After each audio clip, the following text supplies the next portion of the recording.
The views and opinions of the host are those of the host and not of the companies they are affiliated with. No inside information is known, and if there is, it will not be revealed. Occasional bad language may be used. Hey, welcome. This is the first episode. We did it. We've been talking about this for a while now. It's something we've always wanted to do. This is Theme Park Blueprints. Drew, how you doing? Been good. I was going to say this is at least six weeks in the making, if not longer. And it's been like longer, 6 weeks of actual like planning and probably 5 months before that of like casual planning. Plus, I mean, we've known each other for years, and this is kind of something we've done for years. All of our road trips. I mean, how many times have we gone to a park and said, hey, wouldn't it be crazy if they did this? I think they should do this and this. Well, that's what we're going to do now. Yeah. We might as well introduce ourselves. I'm Ryan. I run a little corner of the internet called the Theme Park Guides. It's a little corner. It's growing slightly. It's a tiny little corner. I am Drew. I am one of the trifecta from the In the Loop podcast, the longest running theme park podcast on the internet. Nice. 10 plus years, actually. Did you know that? 10 plus years. That's pretty good. 10 years. And we are going on maybe 10 plus seconds here. Yeah. I was going to say, In the Loop podcast is on 11 years now of the podcast, where the longest gap between episodes was 6 weeks at most. Nice. Good job. Good job, you guys. For 11 years. Pretty impressive. I mean, I haven't been along with them for 11 years, but it's going on. So, like, for anyone who's curious, Coaster Radio was the first theme park podcast. They were the original, but they took a 1.5-year break. Mm-hmm. And they do take their, like, couple month break every year as well. So, I always refer to In the Loop as the longest running theme park longest podcast. Continuously running, which, let's talk about the show here that we have going on today. So basically, welcome to Theme Park Blueprints. This is a show that me and Drew have been designing for a couple weeks now. It's also, I mean, we've been doing this, as I said, in our part-time, our free time for the past couple of years now. What we basically want to do is, in a regular episode, we want to randomly choose a park from a randomizer selection thing on the internet, and then randomly have to plan out their next few years of that park that we randomly chose. For this first episode, though, we are not going to do a random park. We are going to choose probably the best park in the country, if not the world. Where are we going, Drew? Europa Park? Europa Park. Golden Ticket Award winner, Europa Park. No, I think we're going to go to... Let's get to the point. Yeah. Cedar Point. That's a clever one there. Yeah, no, this park, it fits in with you and I together doing this as our first park. Oh, absolutely. We know this park way too much. I think I spent 7 years working in that park alone. Yeah, I was going to say, you'd worked there for 7 years. I worked there for 4 years. At one point, Ryan was my boss. That was your first year there, actually. Yeah. We both were on the Maverick team in 2009. We have some good stories from that year. That would be a whole nother podcast in itself. Yeah. But we kind of picked it because it's a park where when we say we're talking about Cedar Point, that would get people's attention. People like Cedar Point, they want to talk about it. And we sort of thought it was a good starter podcast for us. I definitely agree with that. So basically what we want to do with this show is, as I said, we want to plan out their next couple years. We want to, if you would listen to the last episode of In the Loop, Drew basically said we're going to make a podcast, and what are we going to have them put in their park that's going to get him to go there? And I figured that's going to be the best way to do it. What does the park need to build to really get us to make that trip, to set aside that time, to that plane ticket or that, rental car or whatever, to get out to your park, to go to your park? Yeah, no, exactly. And then the other thing along that is everything has to be what we would say is pretty realistic to the idea. Yeah, I mean, we don't want to say like right off the bat, like, 500-foot roller coaster, 600 miles per hour, all of that stuff. We want to be on the realistic side, something that, we're not going to say if we get the Great Escape that they need to put in a B&M Giga. Something more realistic to their, their area, their clientele, what kind of budget they do, stuff like that. Yeah, no, completely agree, and that's sort of the plan on hand. So basically, we're also thinking we're obviously not going to do it in this show because it's the first show that we have done. But before we get into our randomly chosen park, we want to do listener feedback and listener ideas. So after this episode, if you want to go ahead and write to us, we'll leave our email address towards the end of the show. You can always send us feedback of what you thought of our ideas. If you think they're garbage, let us know. I mean, we want to know if we suck at this or whatnot. If you think our ideas are great, let us know as well. Also, if you have any ideas, so give us like your 60-second pitch. If you send us a 60-second pitch of the next 5, 3, 4, 5 years, we'll read it on the air. We'll talk about, last week's episode. And we'll go from there as well. Yeah, no, interactive listener feedback. Always a good idea. And you might have an idea of a park that we know nothing about, and it would be a fun one to talk about. Exactly. And something we are looking forward to somewhere down the line are guest hosts. We might eventually, have a third host on here. Someone from the community might be on here. Our friends from, that we know from the industry.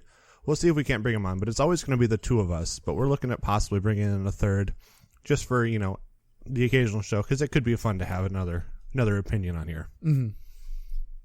And Alpy the dog, she might want to come on every once in a while. And to be honest, I've got my 2 cats. So, All right, well, let's get into it. Let's get to the point. All right. So Cedar Point has pretty much been expanding very recently. A lot of expansions on the regular. Which has been the WeMet days have really helped, I think, really kind of kickstart their new expansion since like the early 90s, early to mid 90s, and then the early aughts. Mm-hmm. Yeah, no, I totally agree. I feel like prior to that, the Paramount parks, trying to get them up to the Cedar Fair speed sort of took away the budget of all of the Cedar Point big additions, and you saw that huge gap going from Maverick to Gatekeeper. You built a water ride that you took out, and not a whole lot else. Oh, I mean, yeah, it was always every other year almost a big new ride to, they went 2003, 2007, 2012, 2013. I mean, that's a really long gap. Mm-hmm. So just looking at what they've added over the past couple of years, all the way back to 2012, that's when they put in Windseeker. Cedar Fair put a couple of those in throughout a couple of their parks. It's a great little family ride. It's also kind of a thrill ride as well. Not really sure which one that was going into, because Cedar Point has typically done a thrill ride 1 year, family ride the next year. Mm-hmm. Well, 2012 they did that Dinosaurs Alive thing as well, I believe. Yes, they did, because they took out Paddle Wheel. That is true. So I guess they added a little bit of both in that year. I've got a map up here on my other screen, and I'm kind of scrolling around on a bird's eye view of the park as well. Mm-hmm. So you had your Windseeker, your Dinosaurs Alive, and then 2013 was the big new roller coaster, Gatekeeper. And that also kind of sparked the new Cedar Fair front gate, rehab movement that they've used in 2 of their parks now. I also think it's interesting that was the year that WeMet officially took over, I think. I mean, he was there in 11, but I think it was fully I think this was the first time it was his project that got built. It was kind of like when you had the Six Flags parks and the new management took over, but still had to buy all of build the ridiculous rides that the old Six Flags contracted. I think Gatekeeper was his first coaster at Cedar Point first addition to Cedar Point that he saw from start to beginning to the end. True. Okay, so then in 2014 we saw Pipe Scream and the whole redo of the Gemini Midway, which was the terrible black top and everything like that. I just went back to the park for the first time over Memorial Day weekend, and I have to say that area was beautiful. I really like how it looks with the lights, and they changed colors, and it was fantastic. I wasn't, sweating to death in that area. It is what was needed. No, it looks fantastic. It took an outdated section of the park and made it look pretty. Also, it took away a lot of those. They had the two Hampton rides there, which, if you don't know what those are, they're the umbrella spinny rides that you press the little kid presses the button and goes. So it took flat rides that we had a whole kiddie section of at the front and looked very dated, and made a section that looked a lot better. It seems like that's something that WeMet has really putting a lot of time and effort into, is rehabbing the old feeling sections of the park. Mm-hmm. Speaking of old, then the following year in 2015, they redid a lot of breakers. I mean, they remodeled a ton of breakers inside and out. Yeah. I mean, well, I don't know if you ever explored breakers before then. It really kind of needed it. The breakers very much felt outdated. It had a lot of rooms that, I don't know if you know this, but the norm for hotels for a long time were you shared a bathroom with several other rooms. Mm-hmm. And so that was what a lot of the breakers' wings were, where they didn't have bathrooms in every room. They had bathrooms down the hallway. But when that became something guests weren't going to want to do, that became employee dorms. So a lot of the accommodations and international staff at Cedar Point stayed in the pretty rotunda, which were going to have the best views out of all of the rooms in the hotel. But they had the worst plumbing and everything like that. Yeah. Also, 2015, they switched over Mantis to Rougarou, so they went from stand-up to floorless, which is the first and only transition from a B&M train to another type of train besides, obviously, SheiKra. Yeah, big move there. I will say, while it improved the ride, it still very much feels like Mantis. It does, but I enjoyed Mantis, so I don't really hate it. I mean, I did enjoy having to stand up, but it does up the capacity. I mean, we walked basically right on, and they were pumping people through. I feel, but I don't know. I feel like it took an all right coaster and improved it slightly, but it was never going to be the big coaster in the park. But still, a really, really neat, and I feel like sort of budgeted move. It was a way to get a new name for a coaster, to make it, get those locals to come back that maybe were thinking of going to a Six Flags or something else. Because, being from Michigan, we always had that choice. We could go to Cedar Point or we could go to a Six Flags, over in Great America. Mm-hmm. And we would usually bounce back and forth. But, hey, they got a new ride at Cedar Point. We're going to go to Cedar Point. Even if we didn't know that it was the old Mantis, we just heard the new coaster's Rougarou. Mm-hmm. Makes sense. And then finally this year, which you got to do the other day, I do next week, Valravn, the new dive coaster, was added. I think everybody in the coaster industry was pretty skeptical when they put this in, except for the true hardcore Cedar Point fanboys. They think Cedar Point can do no wrong. But I was worried about it because, I've been on Valravn. I mean, I have. But I have been on SheiKra. I've been on Griffon. I love Griffon. I think it's a fantastic ride. But I didn't really think that it was the time for this the dive machine coasters. I think that time had kind of passed. It kind of, the whole exclusivity with the dive machines in the U.S. with Busch kind of wore it out. But I was thoroughly impressed with Valravn. It's super intense. That 0G roll, or I guess it's not a full 0G roll, but that 0G that roll, it's taken so slow and it's so nice. Yeah, no, I'm definitely looking forward to it. I agree. I thought it was an odd move, although now that it's open, I feel like it's a less of an odd move, and I feel like we're going to see these throughout America now. It seems like Busch's contract on those went away, and I think we'll see more. The thing that I think is weird, though, is we've gone beyond vertical now, so then building a vertical drop doesn't seem like it's the wow moment that it was 10 years ago. But what is the tallest beyond vertical? That'd be the one over in Fujiku, wouldn't it be? I assume it's Fujiku. Off the top of my head, I don't know. Anytime an award winner is outside of America, I know very little about it. And they also they tore up Challenge Park. Mm-hmm. Challenge Park. I mean, I had to look at it. We saw, who was it?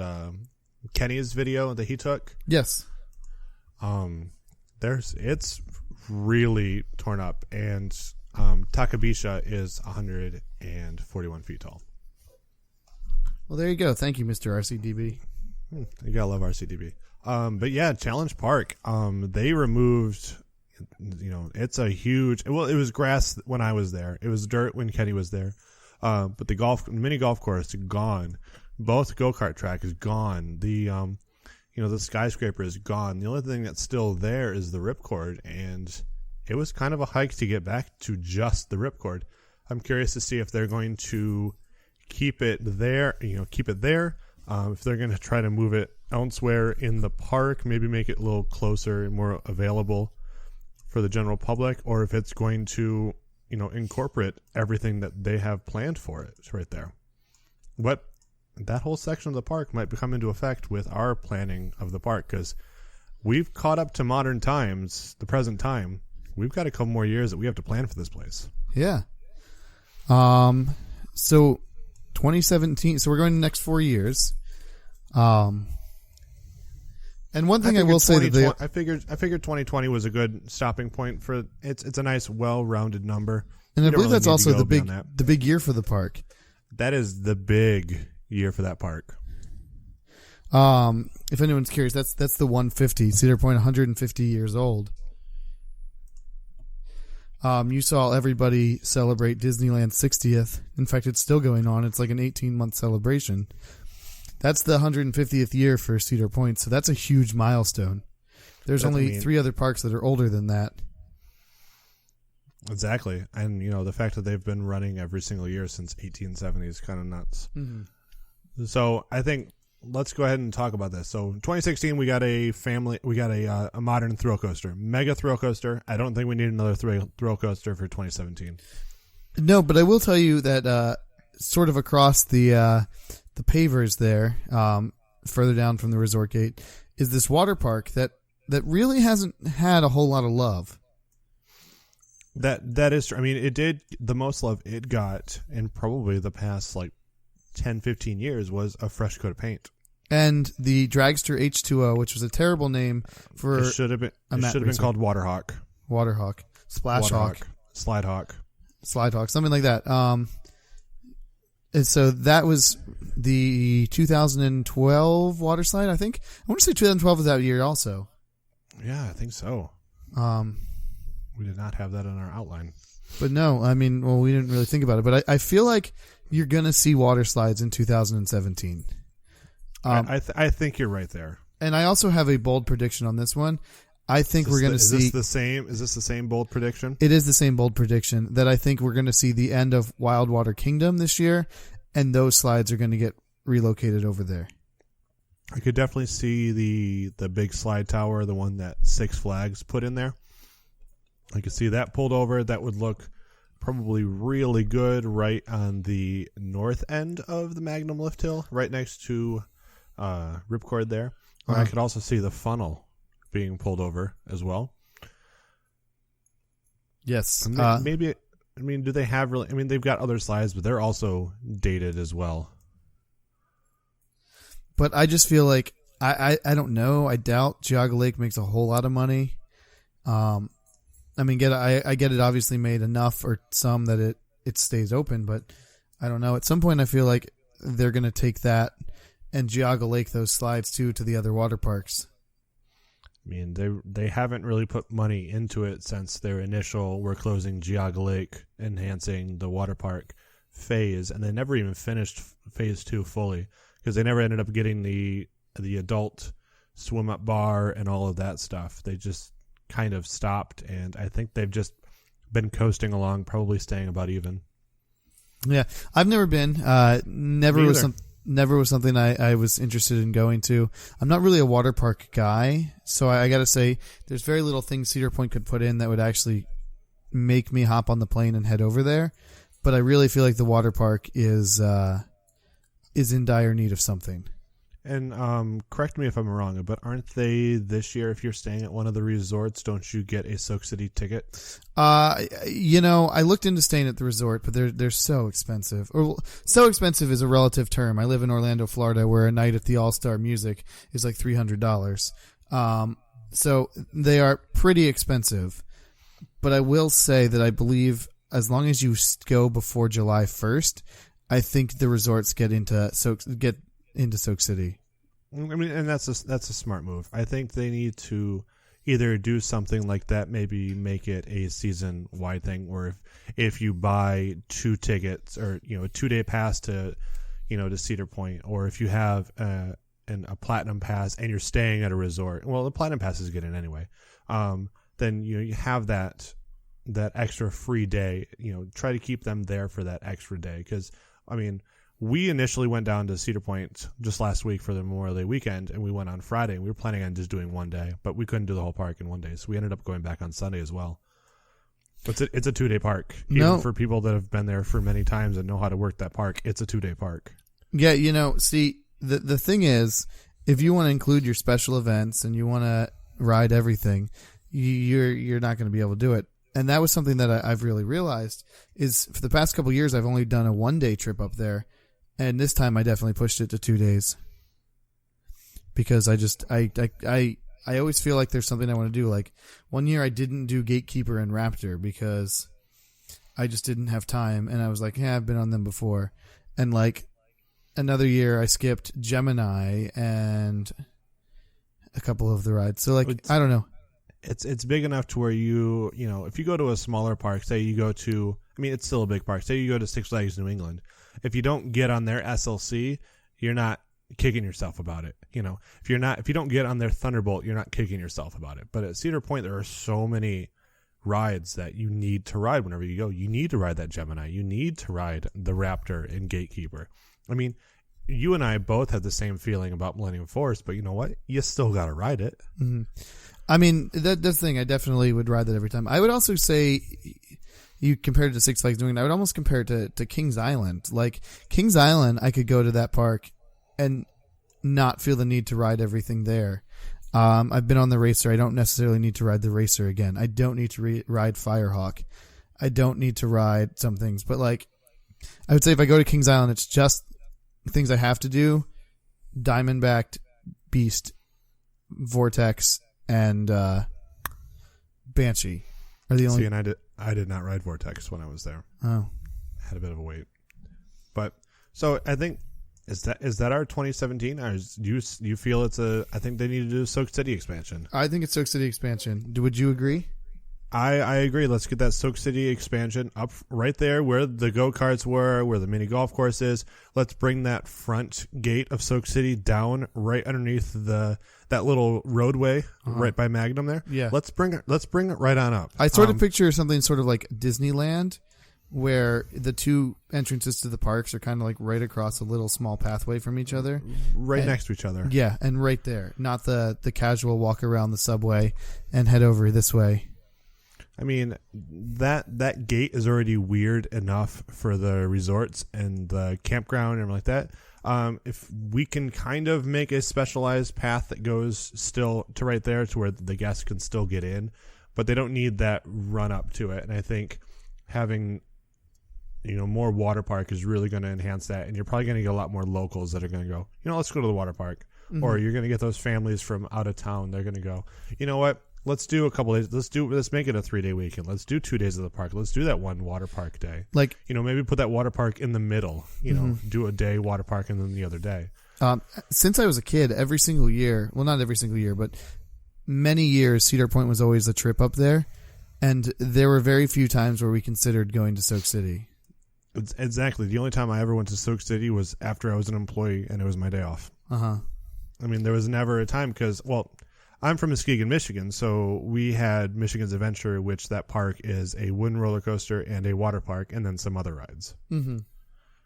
So that's where we would go to a water park. We didn't need to drive all the way down to Sandusky, Ohio, to go to Soak City, which had the same type of rides that Michigan's Adventure had. Mm-hmm.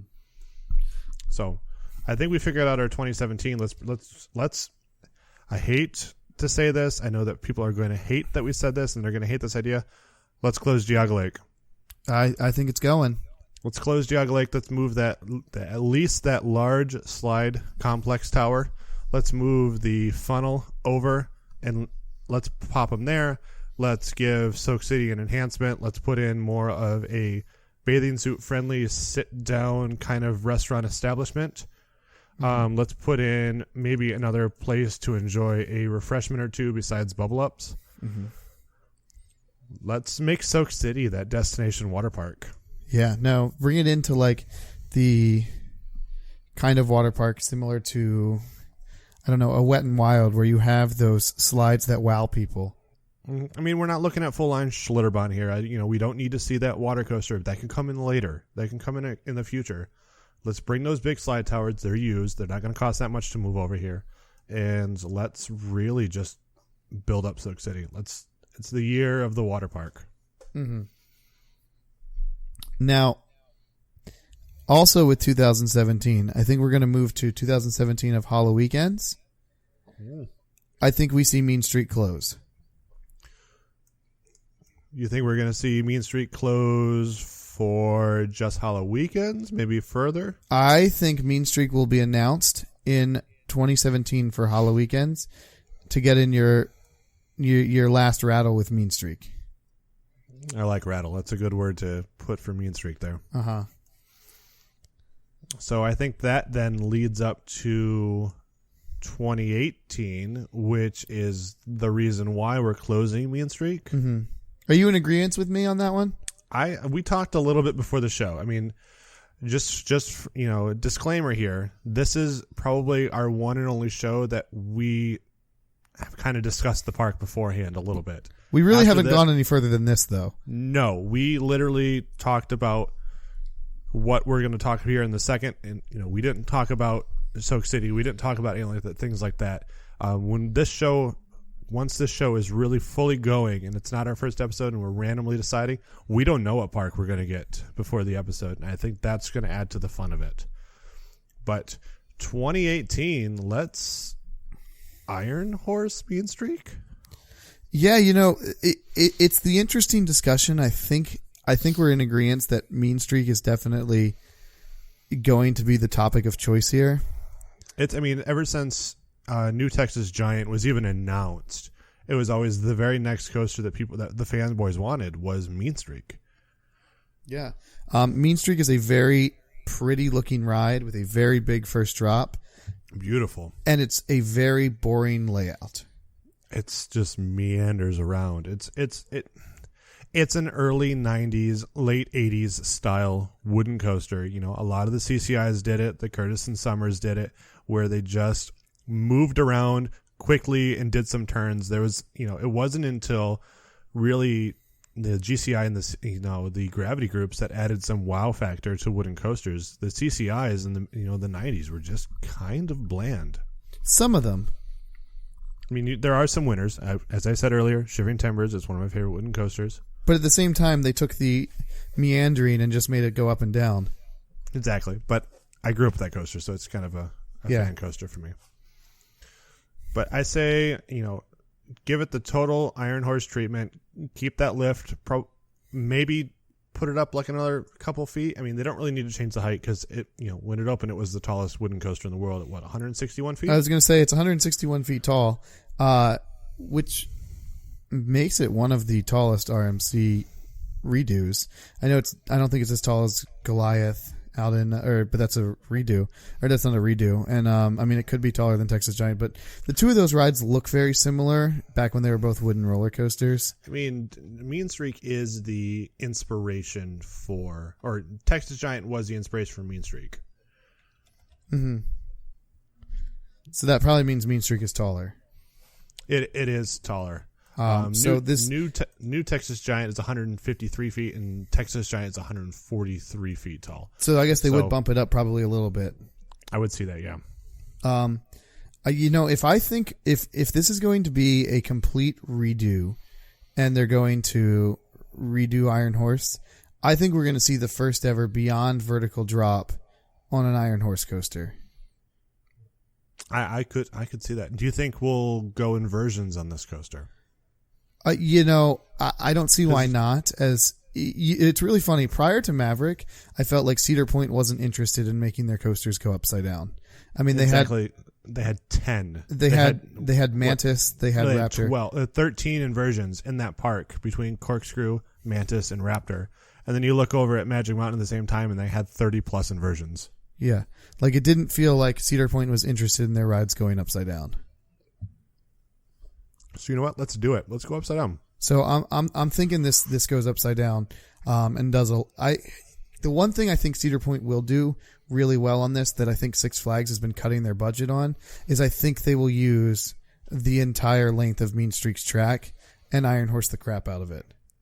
So you basically feel like Mean Streak is going to get the same treatment that New Texas Giant got because it almost used its entire length. Yes. So the other ones that really cut them down, I don't think we're going to see the Iron half. Rattler where we cut the ride in half. Texas or Colossus where we cut the ride in half kind of thing. Yeah, let's do a full track length. They don't need to follow the same path. I mean, there's plenty of infield there. That's the other thing I wanted to point out. What do you think they're going to do with the infield with the haunted house in there? Because there's the Eden Musée Wax Museum that's in there. There's also a maintenance building in there as well, but I don't know if that maintenance building is still there. It was as far back as 2012 as my maps here is I can see here. But I know most of their maintenance has moved off point over onto Cleveland Road. Mm-hmm. Let's close that wax museum. Let's close the haunted house. Do we leave the building? Do we use it as a fly-through a la Lightning Run? Or what is it, Lightning Racer? Yeah, no, I mean, that's not a bad idea. I also, I could see as much as I want to see them use the whole layout, I could see them turning that little like butterfly looking element and the mid-course and pulling that in dramatically and freeing up a lot of space from that infield.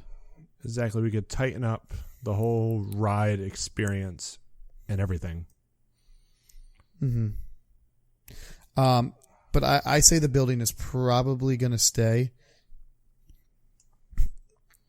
They could either use it as a fly-through. They could use it as queue. They could actually put, air conditioning and have indoor queue over there as well, and then cut back a lot of the outdoor queue because there's that whole block towards the back. They could cut that block completely and use that per part of the ride or low zones or anything like that. Mm-hmm. Definitely. I think we're onto something with this one. I think we're gonna see, a total RMC Iron Horse. I mean, they did have those stakes that are out and about around the ride right now. Which at first people seem to think that those were not a realistic thing, and then our pals at Screamscape were like, no, there's definitely some sources here saying that this is the real deal. I mean, knowing Tony Clark personally, he does like to just dick around with people. He loves to pull people's legs. That's part of what he does. But, if the rumors are correct and Alan Schilke might have been there, does this get... I think I'm going to go ahead and say 2018. Let's Iron Horse Mean Streak. Yeah, I agree, but I also think that this is a longer project than just like the normal turnaround that the recent ones have been doing. Do you remember how long Texas Giant was closed for? I mean, they closed it an entire year and then opened it the following year. Yeah. So do you think 2018 is something else and then we're going to get this for 2019? No, I was going to say I might push back my in 2017 from Hall weekends to like midsummer. Let's do what are we talking? Labor Day? We talking just after 4th of July weekend? I think I could see 4th of July weekend. I think 4th of July weekend 2017 will be the closing day of Mean Streak for 2018 to be the new ride, and I think it might not even make opening day. I think you might see a Memorial Day opening on that one. Which, to be honest, the way that the winters are in Sandusky, Ohio, I don't blame them. I mean, I don't want any launching. I don't want anything, out of the ordinary like that. We've already seen what Lightning Rod is suffering from. I want to see just a standard lift, and I want to see what their tried and true has done. Mm-hmm. I mean, I think, if, Cedar Point or Cedar Fair has typically kind of experimented at their smaller parks before moving it to Cedar Point, a la Accelerator to, Top of the Dragster. Just go straight to the point. Straight to Cedar Point, RMC that thing. If it works, then you might be able to look off into your other, parks. But I think Cedar Point needs that RMC. Mm-hmm. And it would give them another one of those non-skippable coasters. Versus back when we were talking about Cedar Point being a 2-day park, Mean Streak was definitely on the list of something I would skip. I did. I skipped it both days. Yeah, no, definitely. Although, I mean, there's nothing wrong with it. I mean, I enjoy Mean Streak. I've been on it so many times, though, that I didn't really need to ride it. And one of the times when I went on the Friday, I was there for the Brews Festival, which I think also, while we're talking about it, they need to enlarge in their beer festival, because that thing was amazing. They need to make it, bring in another week or two, bring in some more vendors. The price is fantastic on that thing. I'm a Platinum Pass holder. It was $20 for the 15 tickets. You got to start an hour early. If you're not a Platinum Pass holder, I think it was like $30.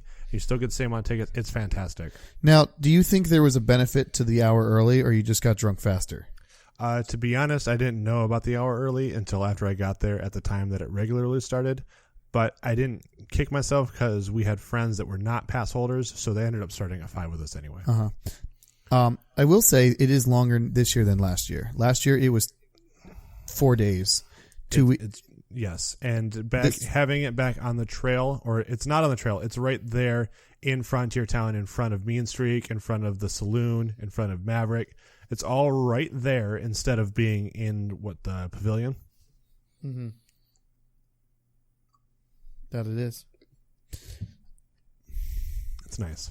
And I had honestly planned my trip up to Cedar Point before they announced this, but I'm very excited I'm going to catch it. I'm hoping they do, and it's every day. It's not just weekends, which I was worried it was going to be just weekends. I think this is the perfect, have that festival, bring people in. If not, you're bringing people from out of town. You're bringing those locals in to try that new beer, to try those things. Beer festivals are huge right now, and I was incredibly glad that it was going on when I was there. All right, so 2019. Okay, so 2019. I'm looking at the map here. One thing I did notice while riding on Valravn is that there's still a bit of room back there. Between Cedars still standing, Perimeter Road going over there, and the spot that actually the Good Time Theater was standing in, because not much of it is used for Valravn. There's still a decent amount of room back there. I don't know if that's going to be maybe used at that point. It's just something I noticed while I was there. I'm not saying big coaster by any means at this point. I think we should go with something a little smaller. Maybe tear down Cedars, reroute Perimeter Road through that parking lot that's right there, and maybe put in a show building for a dark ride. Interesting. So you're going with that amusement dark thing that they've been doing recently, and having the dark ride experience going to the park.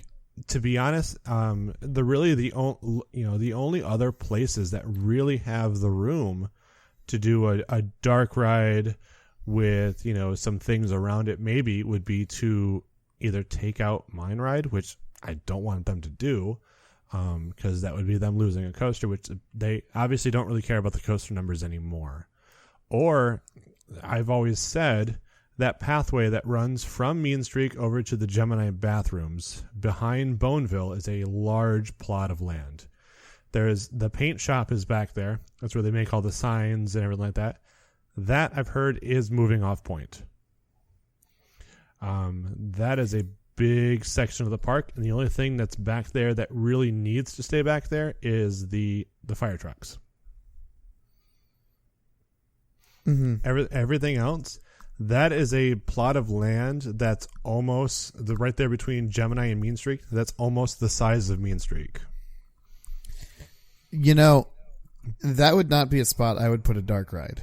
That's kind of what I'm thinking for maybe a 2020. But I will tell you where I am putting my dark ride. Where are you putting your dark ride? In the basement floor of the Coliseum. So are we cutting out all of the arcade? Are we cutting out part of that arcade? Arcade's going. Arcade's gone. Which, okay, so now where is the arcade? Because the arcade in Gemini is gone. The arcade back in Frontier Town is gone because that is a new First aid. First aid. So where are we going to have our arcade? Do we need to have an arcade? I think we need that arcade for those rainy days because when it rains in Ohio, it rains in Ohio. But we are replacing an indoor attraction with an indoor attraction. That is true. I don't want. I have other plans for the upstairs of the ballroom, so I don't want the Coliseum, the second floor, to be used for that. No, because the top floor of the Coliseum is going to become a Fest House style dining facility, similar to what you have at Kings Island. I could see that. I could also see a place that keep the Art Deco style.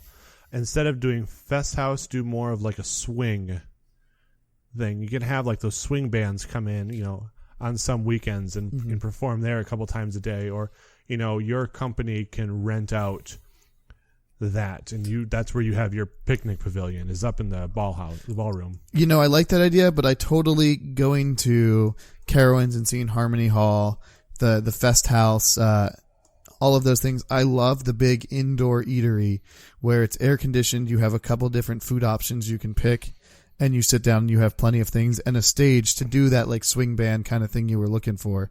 True. And Cedar Point does not have that indoor section. No, not at all. I mean, your biggest indoor restaurant is what? Coasters? Coasters and Midway Market. What's the place in the front? So you've got Coasters, Midway Market, you've got Chickies and Pete's. And you've got Johnny Rockets. Johnny Rockets, but Johnny Rockets has outdoor seating. Has a lot of outdoor seating. Yeah. So, yes, okay.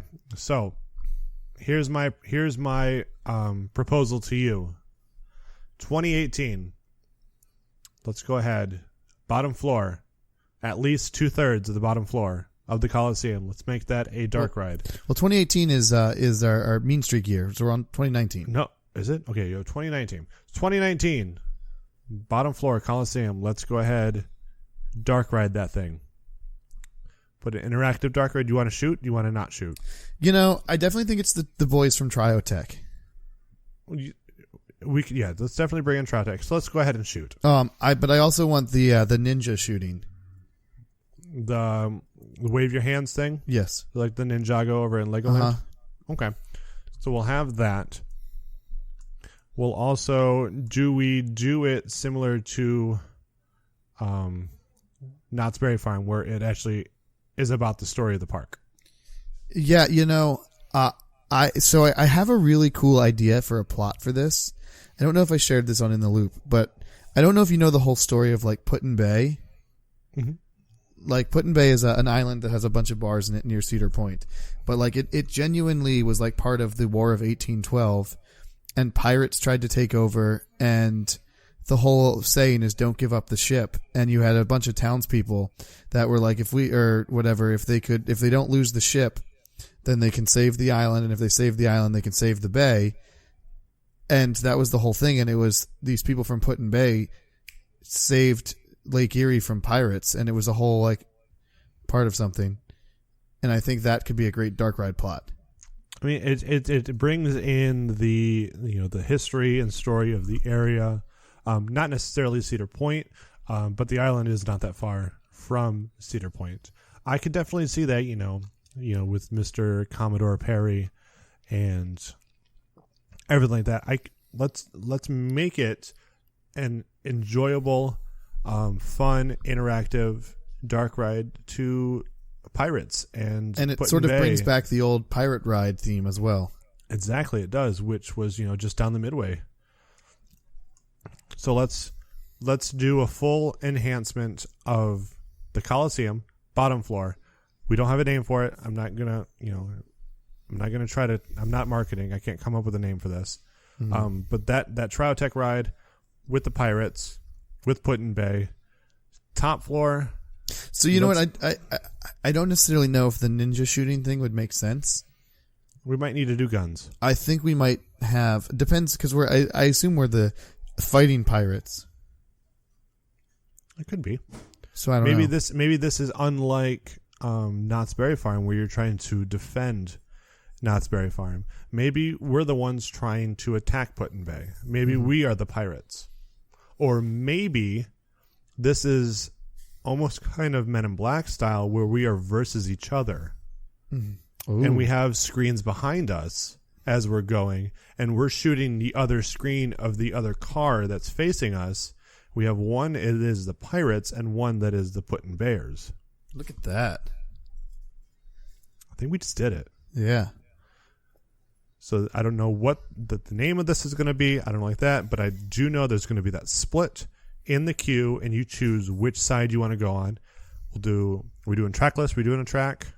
You know, the trackless things don't seem to work out very well. They don't. Let's do a track. Let's do cars that can articulate, and they can not full articulation, but they can spin, and they'll have rumble vibration in the seats. Yes. Okay, perfect. I think we nailed that one. And then the top floor, let's go ahead and do that Fest House style with swing bands. You could actually, instead of doing swing bands, let's do keep the Art Deco up there. Let's do a swing style show. Let's go ahead and bring those up. There can be some flapper girls in there. There can be some guys that have like the fedoras. They're playing their music, everything like that. Because it's been a while since we've had, actual live musicians, like with winds instruments, like your brass and your saxophones and stuff like that, in the point.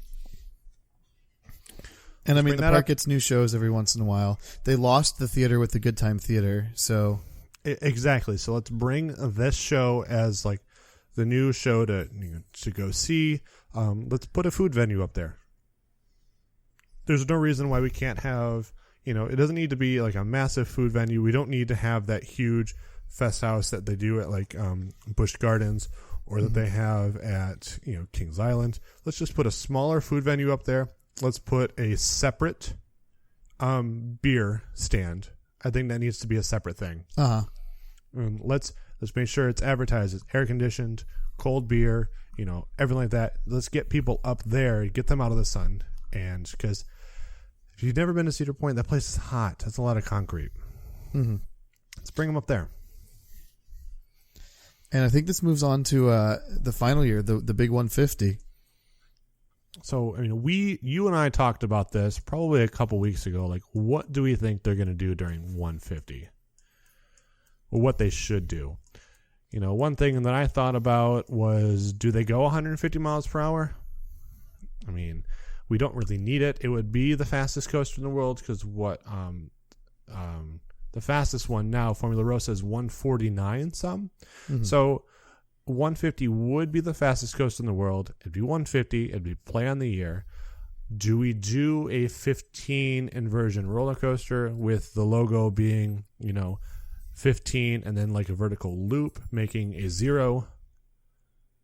Do we do something like that? Do we bring in the Infinity Coaster a la Smiler into the park? I mean, what do we do here?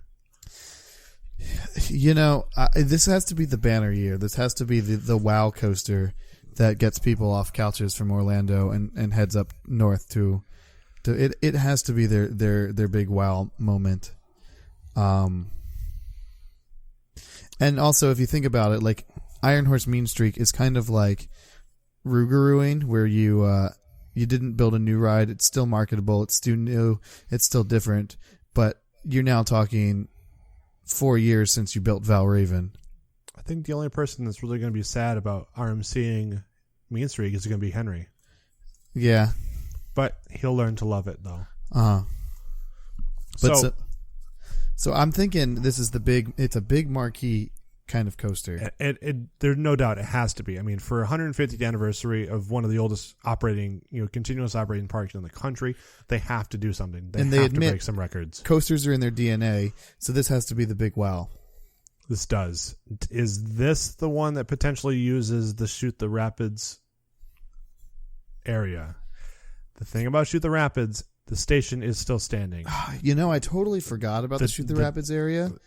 Do you want to round this up into 2017 and put a log flume there? You know, I don't think a water ride's coming there. The only thing I could see that's going to be in the Shoot the Rapids area before 2020 is Ripcord. While I was there, I noticed that they didn't take their time removing this ride. They literally plasma torched the supports and just cut the ride off. The footers are still there. The actual bottom of the supports that's bolted into the ground are still there. As they just plasma torched right above it and just cut it off. So maybe this was them just getting rid of it, so they didn't have it standing there for guests to wonder why it's there, a la, Son of Beast. And maybe they're going to, during the next off season, actually fully completely remove the ride and get rid of it and clear that land up. Mm-hmm. But yeah, no, I think Ripcord will probably have gotten moved to this spot at some point, and so I think 2020 we will see the end of Ripcord. And you're right. I think that spot will feature a new attraction, a new roller coaster. But I think they're going 2 coasters in 2020. 2 coasters? Yes. All right, do explain. I just think they're going to be stupid and go big. It's going to be like the 99 in Magic Mountain when they went Deja Vu and X. They also went the Little Goliath, whatever the... Yes. They went that too. So they went 3 coasters in 99. I think this is going to be the year where Cedar Point, I don't know, maybe you'll see both 150 mile an hour and the 15 inversion coaster. I could see that. Or I could see one or the other, and then maybe something kind of crazy that's 150 feet tall.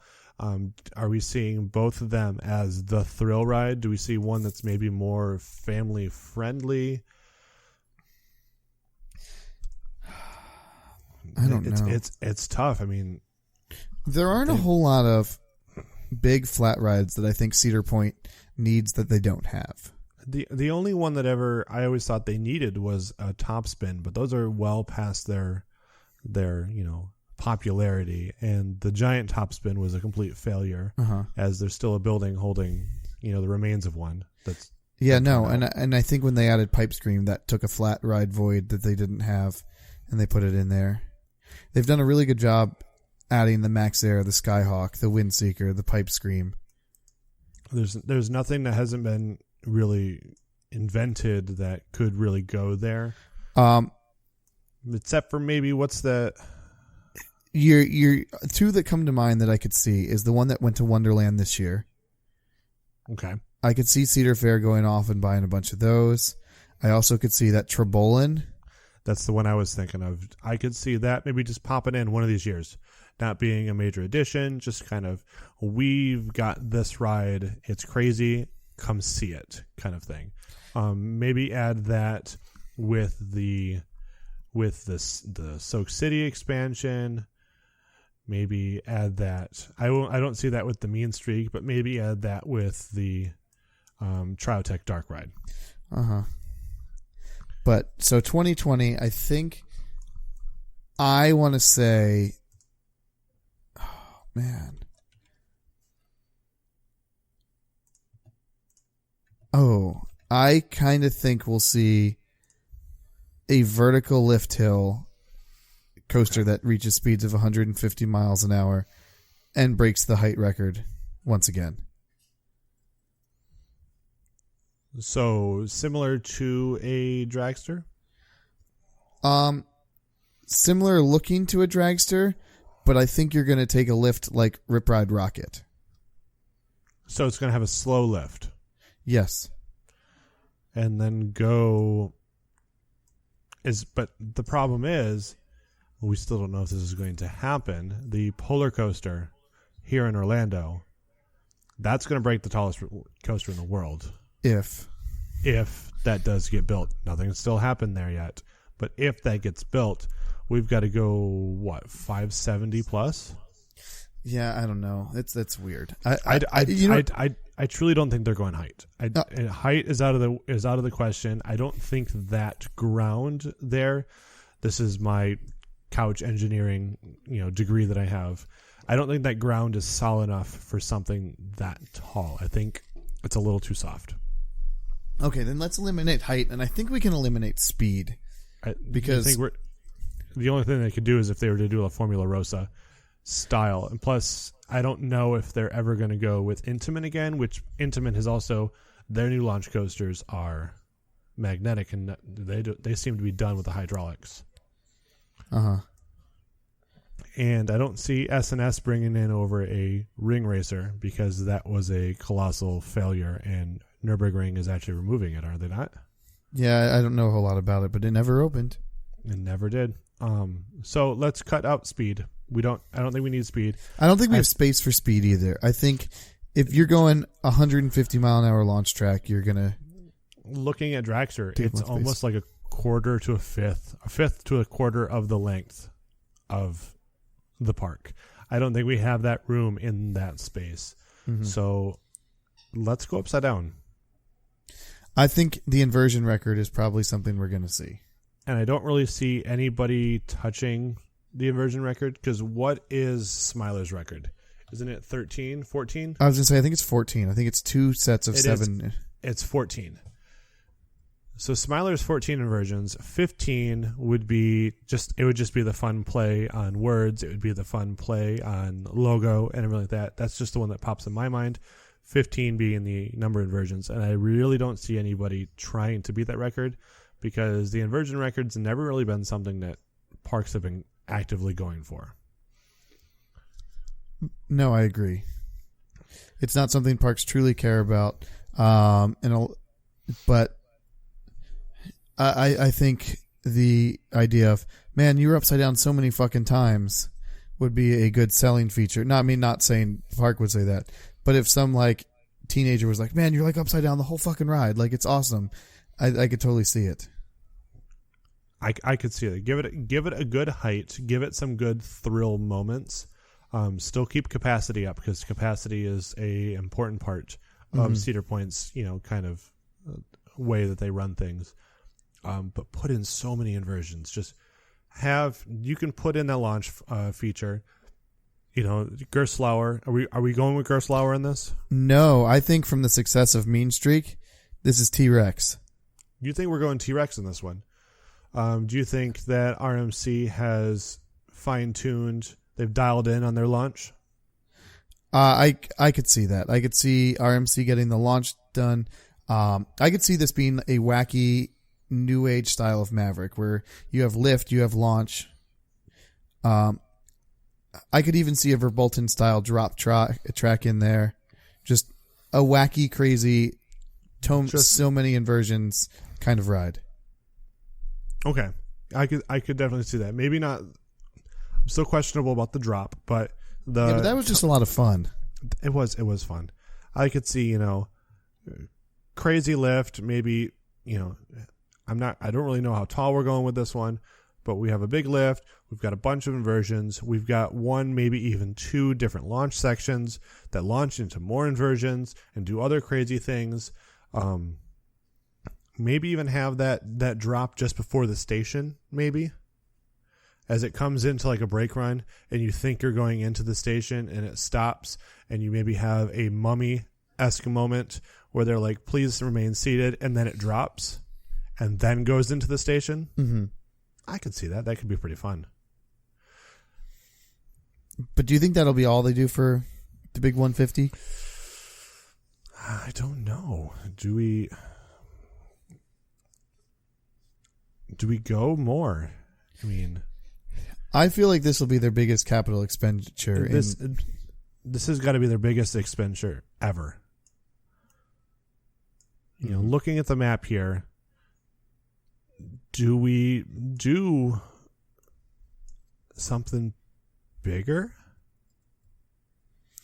I don't necessarily think bigger, but I think you have to have something else.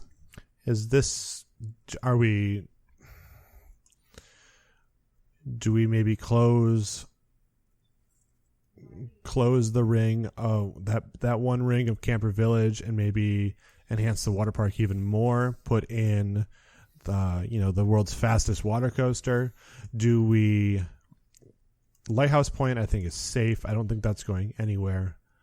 So is Sandcastle Suites. That's on a nice little point in the end, which I think that needs a little more love. I think that needs to be enhanced a bit and advertised more, because that's on the very point of the very tip of the point. Now, here's my question. Is there any place that you think beach access would become available? Because I also think for the big 150, I think they could do something big on the beach, because that's what brought this place. Are you talking ride wise or? I don't have an answer to that, but I think the beach is going to be featured in the big 150. So, I don't know if we're going to improve the beach, if we're going to put the wooden coaster that's on the beach, if we're going to add a boardwalk nighttime kind of segment on the beach that's going to have that. I think that right there. I think that's what it is. That between the Magnum pathway between Breakers and Sandcastle Suites, I think you're going to get like this boardwalk-esque thing with like a couple of restaurants and bars that's going to be accessible on that beach, kind of like a nightlife area. Who's to say that Cedar Point cannot have their own city walk? I don't think anybody is against the idea besides Cedar Point themselves. And I can tell you from 2009 to now, there was so much more booze in that park than there was.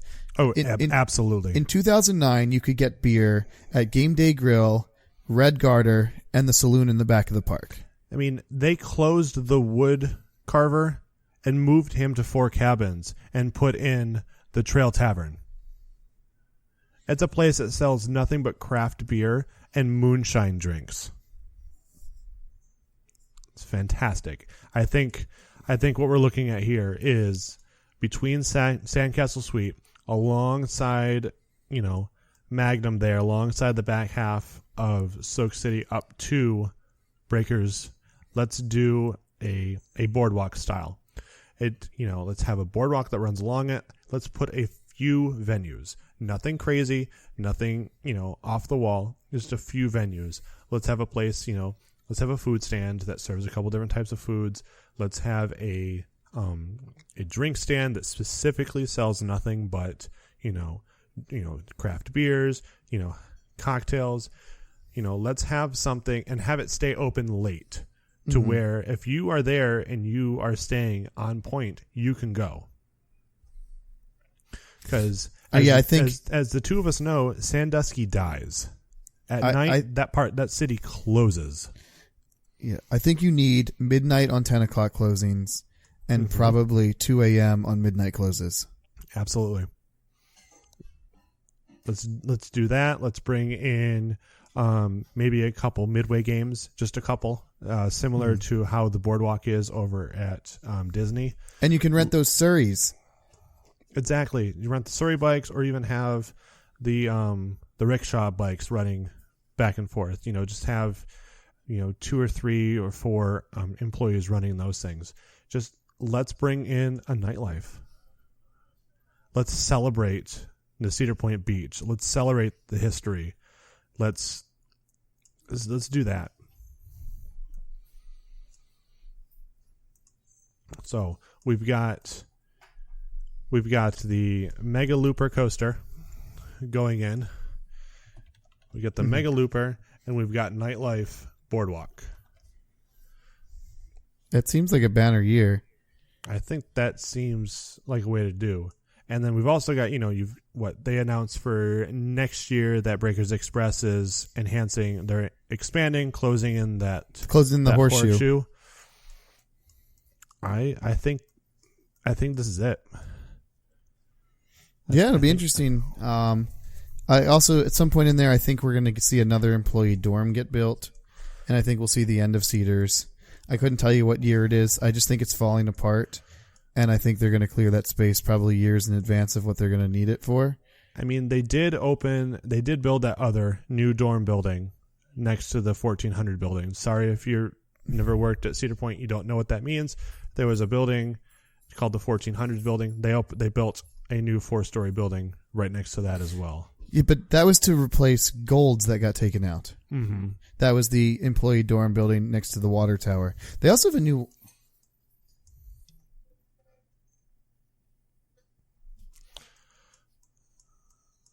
That was the there also been a new water tower now. I think that's interesting. Unrelated to anything, I just think it's interesting. I'm thinking that has to do. They claim it's for in case a water main breaks again.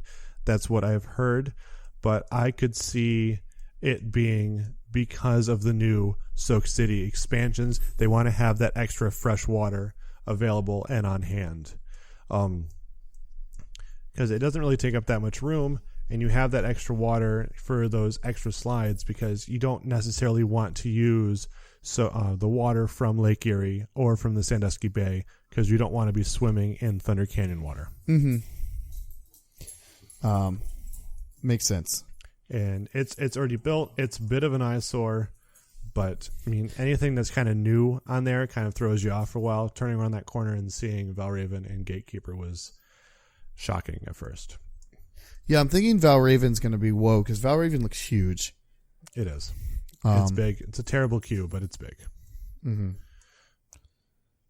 So, do we need to go over? I think we named our next 4 years of expansions at Cedar Point. Do we need to go over them one last time? Yeah, well, we'll just repeat them. So we've got the 2017 area is we've got the Soak City expansion. That is going to be used attractions from the former Geauga Lake Water Park. Yep. So we got Geauga Lake closing. We got Soak City, taking on some of their water slides, and the other water slides might end up going if they're savable, salvageable, moving them to other water parks around the country. Worlds of Fun. We have 2 water parks in California. It's Michigan's Adventure. You've got Kings Island, Kings Dominion. Carowinds just got their new water park. I mean. You got plenty going on. 2018 Mean Streak becomes blank, the new RMC Iron Horse. Do you think they'll do the Six Flags and play on words with Mean Streak and create something? I could see it. I don't see them going with a completely different name. But then again, Mantis became Rougarou, which has nothing to do with it. No, it wasn't even like another insect. It was literally like, and it's not even a play on like Banshee either. No, it went from insect to mythological wolf. Exactly. So to be honest, that one's up in the air. I would think they would play on the words, but I think they want to stay away from the Six Flags method and not, because Twisted Twins did not become another Twisted or Twins type name. I think that's a Six Flags thing. It's almost their brand. I don't think Cedar Fair follows in suit. Yeah, no, I agree. Although I think Storm Chaser is a bad example, since you went from a Twins coaster to a solo station, that a play on the Twins wouldn't really have made sense. But they could have gone like Twisted something. So then 2019, this is the enhancement of the ballroom. And we get the bottom floor is going to become our Triotech ride, themed to the Put-in-Bay. I mean, I didn't think we were going to go to a theme in this one. Put-in-Bay, we got pirates. This is actually I've just had this idea in my head for a long time. Ever since I've been on Put-in-Bay, I was like, this plot makes perfect sense for a Cedar Point dark ride. And I've been thinking about it for years. So we've got a dueling Triotech shooting dark ride. Mm-hmm. So we are actually... Pirates versus Put-in-Bayers. I like this idea. I like your idea. I like what we ended up coming with. I like this idea. And then the upstairs becomes a new Fest House, indoor, eatery, drinkery with a show venue as well. And then we get to 2020, year 150. So this is our Mega Looper going in, and we kind of agreed that it's going to go in the shoot position. Position, or possibly back between, as I said earlier, Mean Streak and Gemini. Those are the 2 biggest land possibilities. Either way, I think it's definitely going to have a frontier style theming to it of some sort. It's time for them. I mean, the front of the park's been getting a lot of love with Valraven, Gatekeeper. If Mean Streak doesn't get this, RMC, that's going to give some love to the back of the park, but then it'll jump back forward and you get the Triotech Coliseum ride, and then come back to Frontier Town, which is going to get a Frontier themed mega 150th anniversary. Mm-hmm. And then also our nighttime boardwalk that's going to run between the two resorts on the beach. Mm-hmm. Sounds like a good idea. I think that's it. So what we need to tell you now is let us know what you think of our ideas. As I said, we're not professionals by any means of this. We don't have any insider information, so we don't know of anything. We are basically basing everything off of what we've seen online, everything like that as well. So, trends, opinions, what needs to get done. I think the one thing that I think is interesting that we spared, that I sort of just I see going at some point, I think we're going to lose one of our aero coasters at that park. I don't know if it's going to be Corkscrew. I don't know if it's going to be Iron Dragon. I don't know if it's going to be Mine Ride. But I think at some point, one of those rides could end up being removed from the park. To be honest, I could honestly see Iron Dragon and then utilizing that space over where Good Time was. Uh-huh. Because the suspended coasters, the parts are not cheap anymore. I know Cedar Point does manufacture a lot of their own parts, but it's for a ride that you typically walk on, even with only 2 train operations, because they don't have the 3rd train anymore. I could see that one going before Mine Ride, because Mine Ride, you still have, the back of the park surrounded by mega coasters, and you have that smaller family coaster. You still have a bunch of other rides up front that the kids could ride that are not Iron Dragon. Mm-hmm. So I mean, that's not necessarily something I'm planning on a year-to-year basis, but I think if I were to guess something that we didn't name that happens, I would say one of those 3 aero coasters gets taken out. I could definitely see that as well. Yeah. And it's funny you said Iron Dragon, because to me, I think Iron Dragon's space is much smaller. Although you did mention you wanted to use the Good Time on the other side. I think you could also extend over top of Paddle Wheels, river yes. there onto Millennium Island. There's looking at the map here. There's a lot of room. To me, I think Mine Ride is the one that's more likely to go, as that I think takes up a lot of real estate for a ride that is not very good. Yes, that's maybe 2022. Mm-hmm. But just let us know what you think of what we had to say. You can always tweet us at Park Blueprints. You can send us an email at themeparkblueprints@gmail.com. As we both said, leave feedback. Send us your 60-second pitch. If it needs to go a little bit over, we can go a little bit over. But send your quick pitch to what you think the next 4 years of Cedar Point are going to be, and we will read them online. We'll read them on the air. Yeah, and then you could end up picking our next park too. Maybe we'll go with a pick. Maybe we'll do the random. We'll see what goes on. We'll probably do a couple more where we pick the parks, just so we can get the flow of what we're looking for and everything. Once we feel comfortable, then that's when we'll throw the random in. But your suggestions wouldn't hurt, because that could totally give us the idea of what park we want to do. I completely agree.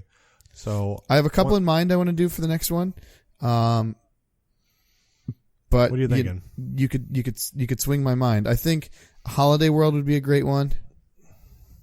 I also really would like to do a Six Flags park, so I think either Magic Mountain or Great Adventure. The 2 big parks, yeah, I could definitely see that. And then my other option on that one is the Dollywood expansion. Ooh. So those are the 4 that I have in my head that I'm thinking. So let us know what you think of those. If there's one of those that are, you're thinking of more than the other, let us know. We will take your counts into consideration when we pick out whatever park we're going to go to next or beyond that. So I think that does it for the inaugural episode. Yeah, no, it was good. Hopefully you guys liked it. If you guys found anything you didn't like, feedback is great. As I said, this is a new show that we've been talking about for a while, something we've been doing. As you can see, we jumped from year to year quite often. It's just something we've always done in the years that we've known each other. But it'll get better as time goes. We'll get a better flow. We'll get a better feel of what we're doing here. So we want that feedback. We want to know if it's really good feedback. We'll read that on the air as well. Or if you say something funny, we'll make fun of you, but we'll read it on the air. That as well.